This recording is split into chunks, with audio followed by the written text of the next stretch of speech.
kita akan membahas tentang ciri-ciri kemandulan pada pria dan wanita.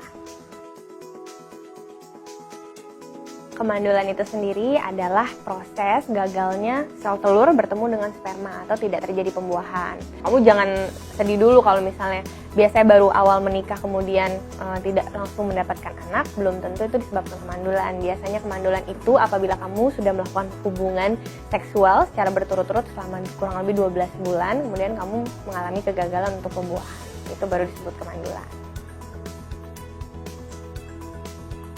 Kalau ciri-ciri secara fisik sih untuk kemandulan tidak dapat dilihat begitu saja. Tapi biasanya kalau dari ciri-ciri seksual itu bisa kelihatan. Misalnya salah satunya tumbuh rambut pubis di rambut kemaluan di laki-laki, kadang tipis atau kadang tidak ada. Itu biasa terjadi karena gangguan hormonal. Kemudian bisa juga gangguannya pada testis atau buah zakar. Biasanya buah zakarnya salah satu tidak ada atau tidak normal sejak lahir. Kemudian bisa juga apabila terjadi pembengkakan atau kemerahan pada buah zakar. Kemudian bisa juga apabila terlihat buah zakar lebih kecil daripada lelaki kebanyakan, seperti itu juga bisa.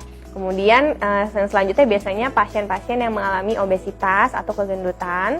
Kemudian selanjutnya biasa pria perokok, kemudian pria dengan hidup yang kurang teratur, misalnya tidak berolahraga secara rutin. Kemudian ada beberapa penyakit penyerta, misalnya memiliki keluarga yang ada riwayat kemandulan juga. Ada juga penyakit pada sperma, dan juga biasanya yang paling sering itu adanya trauma atau kecelakaan yang terjadi pada daerah kemaluan biasanya.